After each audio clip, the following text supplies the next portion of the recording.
All right, so as you could tell on that little clip, the motor just still isn't quite right. Something's wrong. I'm getting some swings in the AFR. I'm getting popping out of the exhaust every once in a while whenever I'm letting off the throttle. Now, I've tried overrun fuel cut. I've tried taking the fuel out of the cells below like 20 kPa, where the engine actually pulls in vacuum whenever you're like, say, coasting down a hill or something, you're not on the throttle. I've tried all that. I cannot get rid of the popping. Now, I know that it's not a batch fire issue versus sequential because it didn't do that on my last injectors. So I'm actually thinking that I have another injector going out, and I ended up buying a fuel injector tester. Now, this is an Autool Ct-160, and yeah, that's going to help us diagnose a few little issues. So, with the cruising side of it, it's always got that popping, and it's not really a stuttering. Like, it actually doesn't feel like a miss, but yeah, you can just tell something's not right. So, let's go over to the tester. All right, so here we are. I have the Autool Ct-160. Now, I bought this off of Amazon or eBay. I can't remember which one I got it off of. You can get it on both. And they're really not that bad priced. So I can use this to clean my injectors every 6 months or so, run an E85. I know people that run them every 30 days if the car sits. So basically after every winter, they take their injectors out and clean them. So I may follow that, who knows. But a few things to point out. This is not going to accurately flow big injectors. Now, you can accurately do small pulse widths where you can get a lot of injections, say 3,000 injections, and maybe hit 90 milliliters.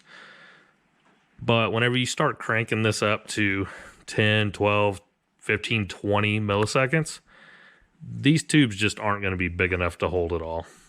But for bigger injectors, we can flow match them against other injectors. So I could put all 4 injectors in here.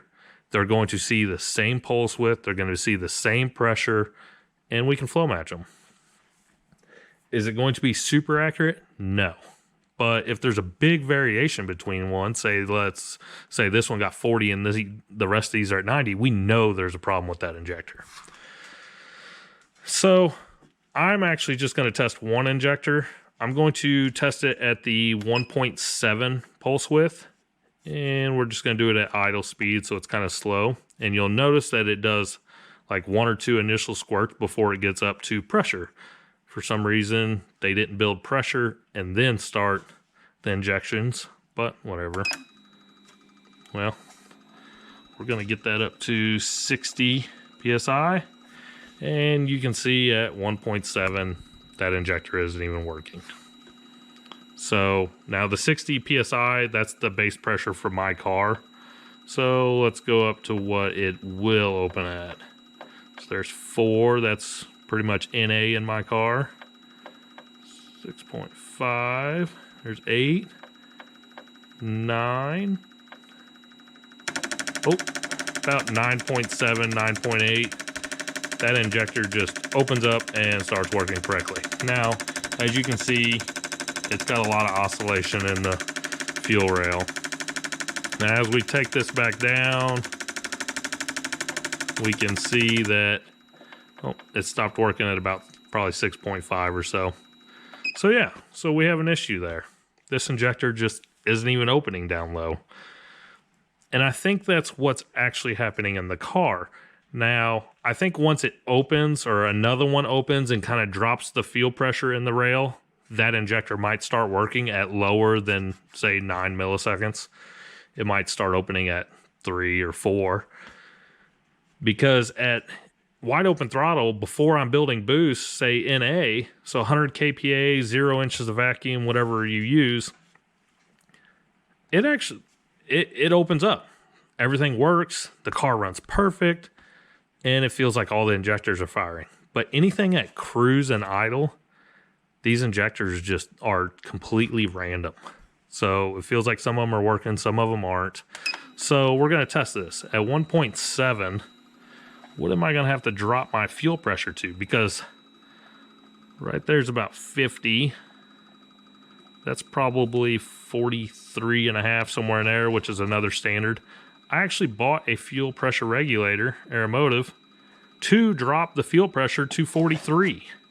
Because I thought, hey, that's what these injectors say that they're supposed to start with. That's the base pressure for these injectors. But even at that pressure, the pulse width doesn't allow them to open.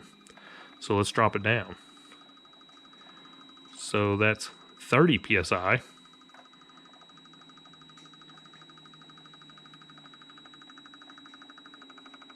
So at about 20, the injector changes sound.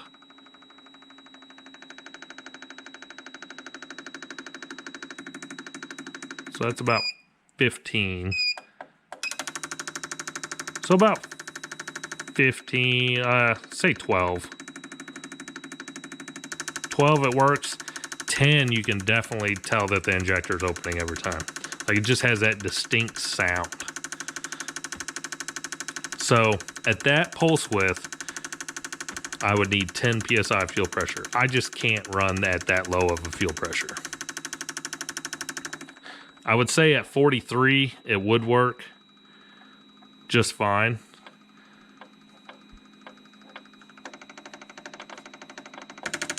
I'd have to be at about 3 milliseconds idle. I'm not going to be at 3.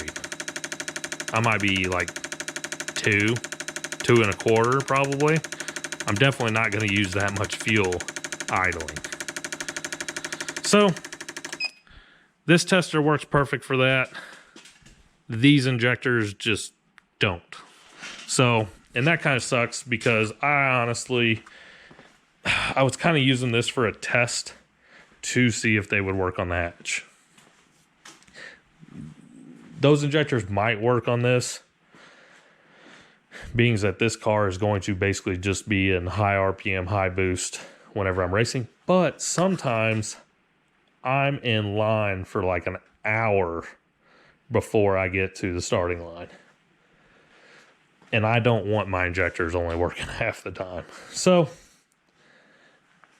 I'm definitely not going to cheap out on the next set of injectors for this. I will just go ahead and get Fuel Injector Clinic or something like that. I'll get them on the phone, see what they suggest.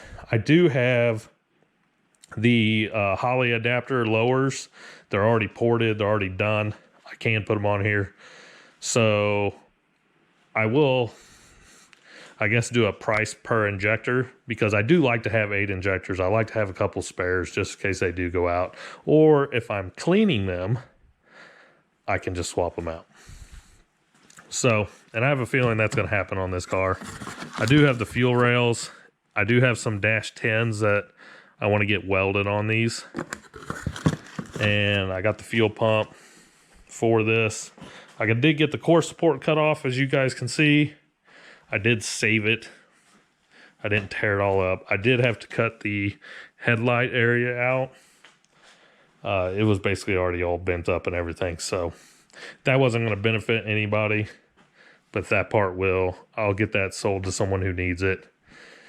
Kind of sucks that they spray painted it, but you know, it's part of it. If you're doing body work, you're not worried about it anyways.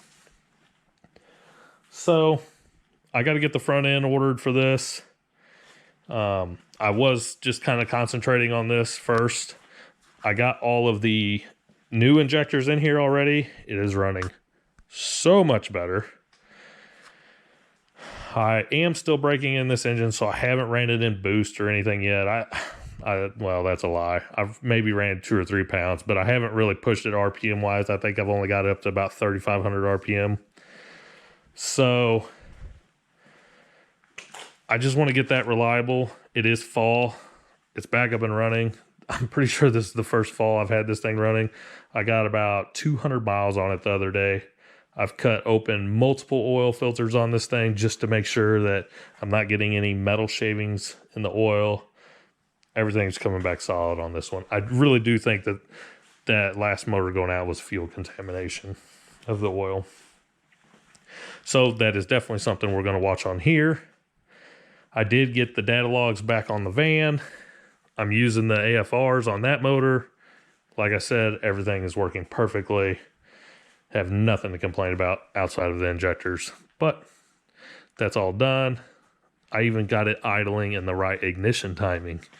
So yeah, that thing has made leaps and bounds over the last few weeks. This one, you know, we got the motor training in. We're really about to spend a lot of money getting the front end. I bought a plasma table up at work so I can cut my own weight plate. And I have just various big sheets of steel at work that I can cut that out of, or scrap pieces, whatever. So, about time to get the aluminum dash made and put in. I'd like to get that done before I really start on the wiring, because a lot of this stuff will probably be mounted to it. And yeah, so that's I think all the updates I have for right now, and we'll catch you guys in the next video.